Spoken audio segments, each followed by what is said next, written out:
Moraxenko.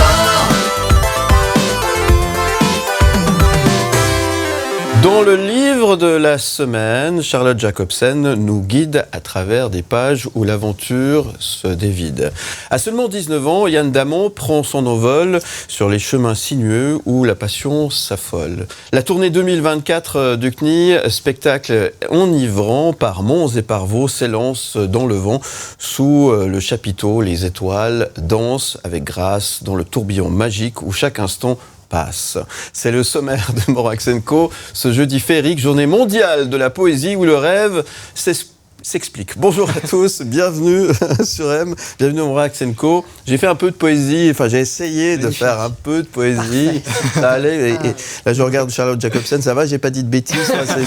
J'ai une note, j'ai combien? J'ai sur 10, combien Je serais incapable d'en faire autant. Merci, bonjour à tous. Alors, bonjour Charlotte pour commencer. Bonjour, Comment bonjour ça à va? tous. Ça va très bien, merci. D'ailleurs, journée mondiale de la poésie, 21 mars, ça doit vous faire quelque chose quand même. Alors oui, on s'en occupe en librairie, effectivement. Ouais. Ouais. Vous aimez la poésie, Ça vous, a beaucoup de personnellement? succès. Ouais. Alors j'aime la poésie, oui. J'ai un peu plus de mal, j'avoue. Avec mes histoires. Parfait.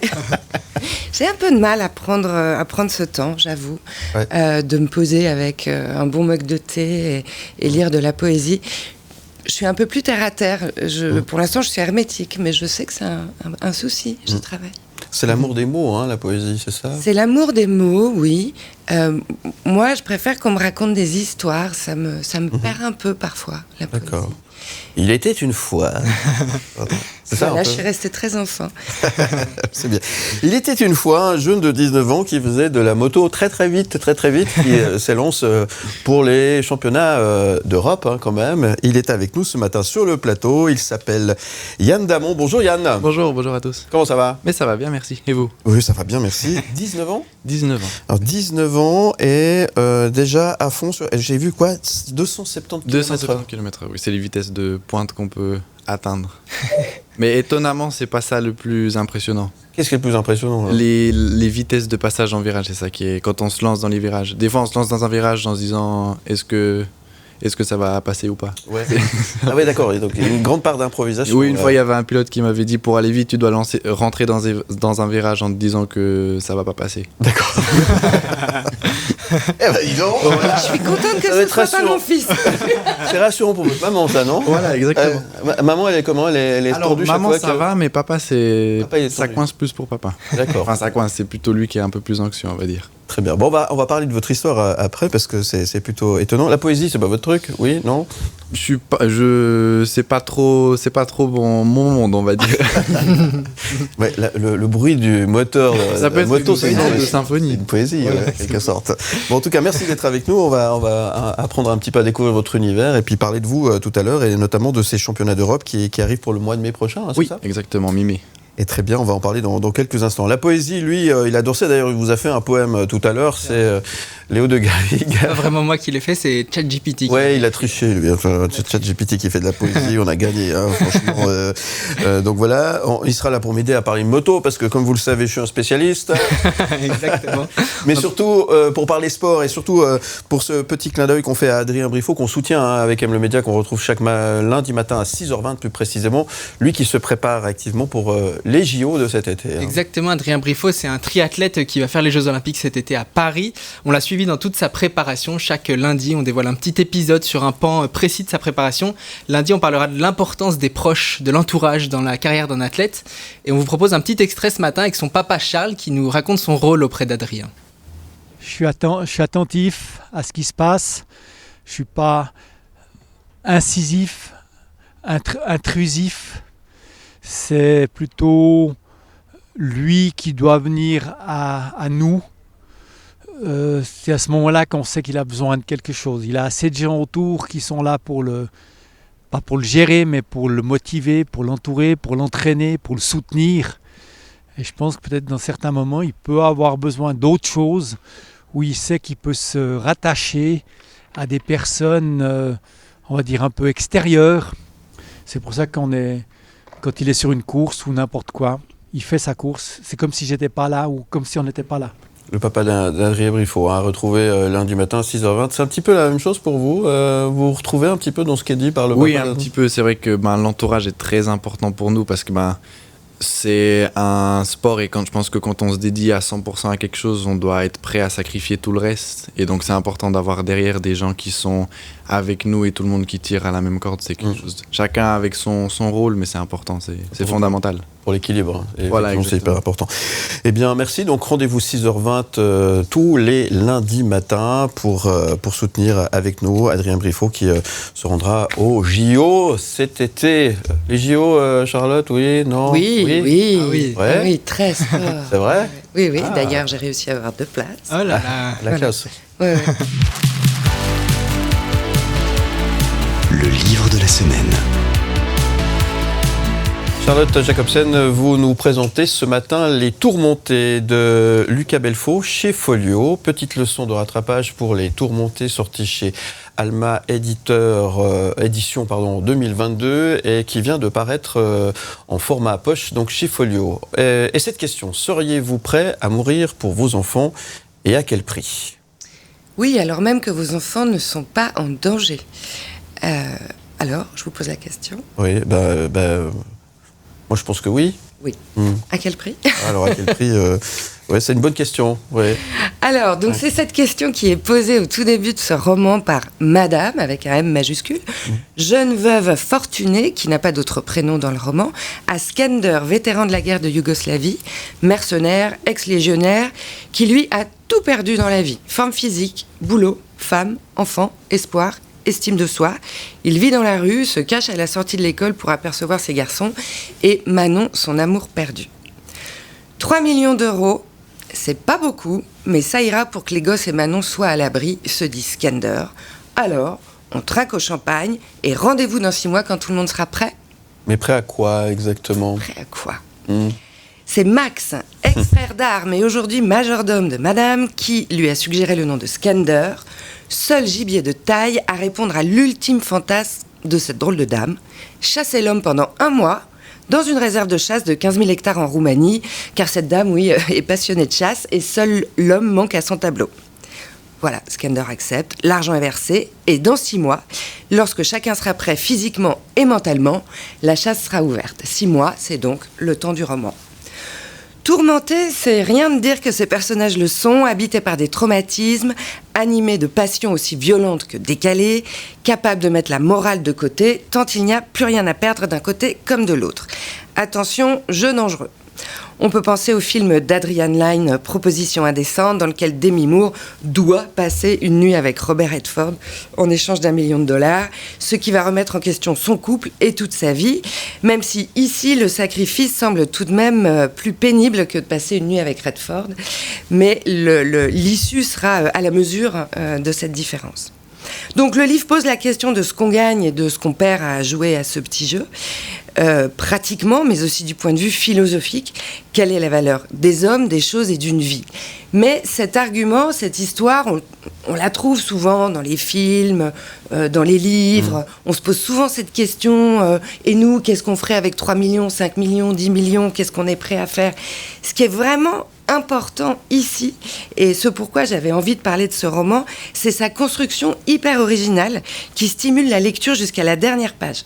Les chapitres sont courts et ils donnent la parole à chacun des personnages tour à tour. Skender, Max, Madame, Manon, Jordi, le fils aîné, mais sans jamais annoncer qui parle. Du coup, il y a un jeu qui s'installe entre le lecteur et l'auteur qui, lui, sème des petits indices. Donc, rapidement, au bout de 3, 4, 5 phrases, on sait qui parle, mais ce petit jeu, on devient complètement addict. Chacun exprime ses émotions et en fait, on se rend compte que ce sont les personnages qui façonnent l'histoire au mépris de l'auteur, qu'on oublie complètement. L'auteur se fait littéralement mener par le bout du nez par ses personnages et c'est une prouesse narrative que moi j'avais jamais rencontrée. Donc c'est un livre amoral et joueur, au style d'abord nerveux, sec, les phrases sont très courtes, puis progressivement le style se détend, devient plus poétique, plus lyrique, en tout cas plus lumineux. On va se demander du début à la fin si on est en face d'une tragédie ou d'un conte de fées. C'est le premier roman de Lucas Belfaux, qui est acteur et réalisateur belge. il a réalisé Pas son genre en 2017. Et c'est le frère de Rémi Belvaux, auteur du fameux film C'est arrivé près de chez vous, d'où certainement ce goût du jeu et du cynisme. Les Tourmentés, donc de Luca Belvaux chez Folio. C'est votre coup de cœur de la semaine. Donc, Exactement.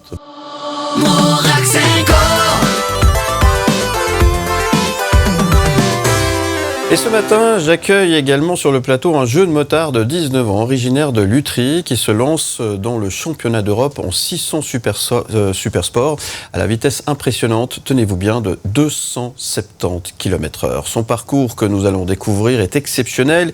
Il débute son aventure lorsqu'il reçoit une moto en cadeau de Noël et commence à s'entraîner seul dans les champs. En 2021, il découvre la moto de vitesse et décide de se lancer dans la compétition malgré son manque d'expérience. Lors de sa première course en Coupe italienne en avril 2022, il surprend en terminant deuxième lors des qualifications, mais une chute lors de la course met fin à ses espoirs de victoire. Aujourd'hui, le singe va bien. C'est ainsi qu'on appelle les habitants de Lutry, les singes. Et il disputera le championnat d'Europe en 600 sport. Décidément, j'ai de la peine avec ce terme, super sport, en mai prochain. Et ce matin, nous faisons connaissance avec ce surdoué du guidon, Yann Damon, qui est avec nous sur le plateau. Ça va, j'ai pas dit de bêtises? Non, tout est juste. Tout est juste. C'est parfait. Formidable. Donc, tu as commencé suite à un cadeau de Noël, en fait. On t'a offert une moto comme ça. Ma passion est partie de là quand j'ai reçu cette moto. Et puis après, j'ai fait un peu dans les champs comme ça en Italie. En Italie, on peut faire des choses qu'on peut pas trop faire ici.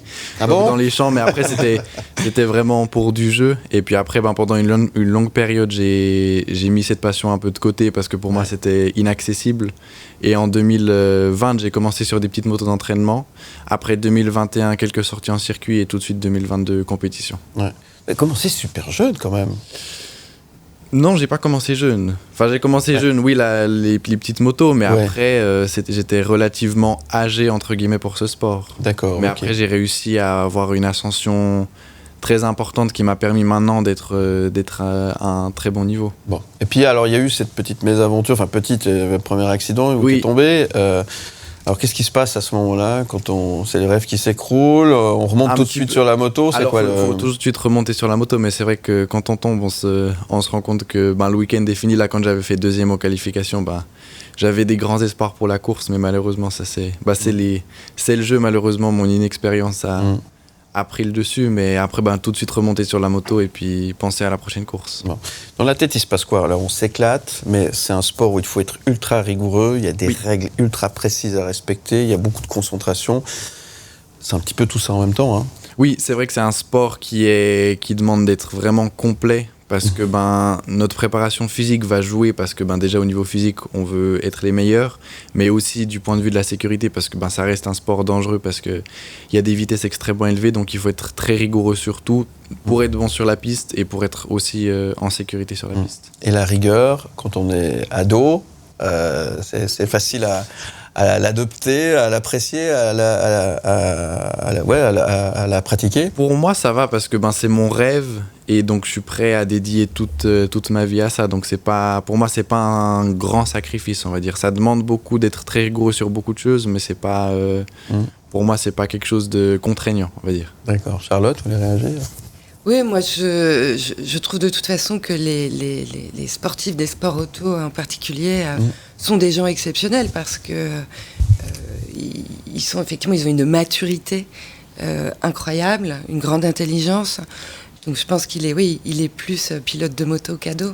Ouais. Mais il n'y a pas le choix là. Non, il n'y a pas le choix. Il n'y a pas le choix parce que là tu joues quand même un jeu dangereux là. Oui, c'est un jeu dangereux, mais après avec toutes les émotions qu'on ressent sur la moto, c'est le jeu en vaut largement la chandelle. Ouais, j'imagine. Léo de Garrigue. Ouais, en parlant d'émotion, une question qui me vient, le rapport à la peur et à la mort, je crois que tu disais que à la fois c'est présent dans le milieu évidemment et que c'est utile par moment d'avoir peur. Oui, c'est utile parce que voilà, on va pas se le cacher, c'est un sport dangereux, on joue notre vie, mais d'un autre côté, c'est important d'avoir conscience de ça parce que ça va nous permettre sur la piste d'être attentif et de savoir que oui, la peur va pas être présente sur la piste, on va pas se dire j'ai peur, mais ça va permettre à notre cerveau d'être peut-être plus attentif et faire attention à plus de choses en se disant il y a quand même un risque qui est là.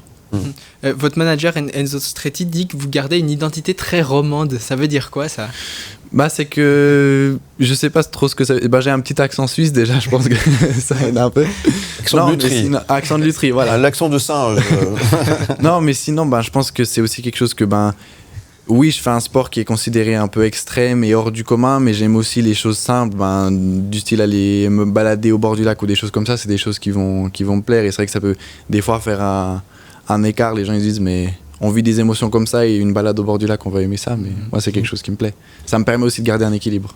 Et puis se dire ok, on aime la moto, c'est une passion, on a la rigueur, on fait des essais sur un circuit, ça marche plutôt bien, on fait des résultats, c'est bien, mais ça coûte. Ça c'est un truc, c'est pas le sport le plus non, c'est pas le sport le plus économe du monde. Ouais. Mais heureusement j'ai la chance d'être dans une équipe assez importante qui est celle qui organise le championnat d'Europe. Donc il y a une grosse responsabilité d'un côté, mais eux ils sont aussi là derrière pour soutenir ce projet. Et puis on a des partenaires qui sont avec nous et puis qui nous aident, qui ont les mêmes valeurs que nous. Et puis donc tout ça mis bout à bout, on peut arriver à mettre sur pied ce projet, mais c'est vrai que c'est un sport qui coûte de l'argent. Ouais, donc il y a des partenaires qui sont là. Oui. Sans ça, c'est non, presque c'est impossible. Parce que c'est une saison qui va coûter aux alentours un peu plus de 120 000 francs. Donc tout seul, c'est pas possible d'y arriver. C'est pour ça. Donc tu cherches des partenaires, c'est ça ? Voilà, exactement. Ouais. Avis aux amateurs.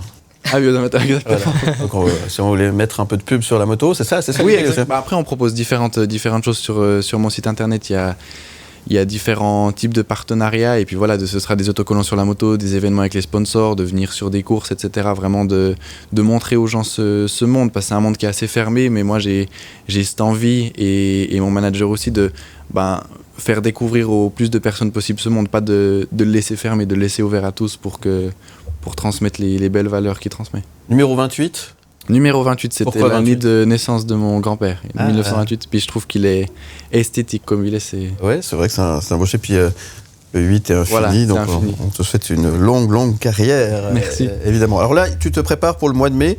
Le mois de mai, c'est une étape importante, c'est les championnats d'Europe. Oui. En 600 Supersport. Hein. Exactement, on aura 2 courses avant pour se préparer. Donc des courses d'entraînement en Italie où on se lie à un championnat pour une course. Et puis après, mi-mai, la première course de l'Européen. C'est de toute façon important parce que ça va permettre de voir où on se situe par rapport aux autres. On a déjà eu les premiers tests de la saison.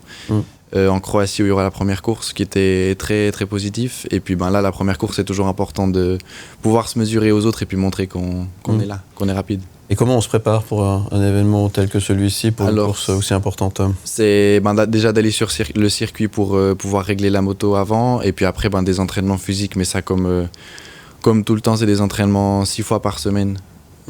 Pour se préparer physiquement, parce que la moto est quand même un sport qui a des contraintes physiques, même qu'on a le moteur, c'est quand même physique. Ouais. Donc tu vas courir régulièrement, tu fais du sport régulièrement. Beaucoup de vélo, parce que c'est un sport, déjà il y a de l'adrénaline qui monte, donc le cœur va monter, et puis après aussi au niveau physique du renforcement musculaire pour nous permettre de soutenir les charges, notamment au freinage, etc. Quand on va décélérer très rapidement, les muscles vont être mis sous contrainte. Donc c'est important d'être très fort physiquement, mais aussi garder beaucoup d'élasticité dans les muscles. Bon, alors qu'est-ce qu'on peut te souhaiter alors pour ce mois de mai ? D'être dans les positions qui comptent, d'être compétitif, et puis de pouvoir espérer jouer la victoire. Après, l'objectif, c'est quoi ? C'est d'aller en championnat du monde. Parce que là, c'est l'antichambre des championnats du monde. Donc, d'accord. Écoute, aller au championnat du monde le plus rapidement possible. On va te suivre très très près. On va t'accompagner, en tout cas au niveau média, pour voir un petit peu la progression de tout ça. Et puis, on est avec toi. On te tient les pouces, évidemment. Merci beaucoup. Et on est très content de t'avoir avec nous ce matin sur le plateau. Merci en tout cas à toi et bravo Yann Damon. Merci d'être avec nous. On revient dans un instant, on va parler de cirque. Quoique cirque et moto, je sais pas si vous avez vu le cirque avec nous l'année passée, il y avait des motos aussi. Oui, j'ai vu. C'est pas tout à fait le même genre. C'était motocross, mais c'était motocross, aussi on peut trouver un parallèle. On est parfois un peu des acrobates aussi. Oui, quand même. Hein, quand même. Donc, il faut de l'équilibre, il faut un peu tout. Le cirque, ça va vous intéresser, sans doute.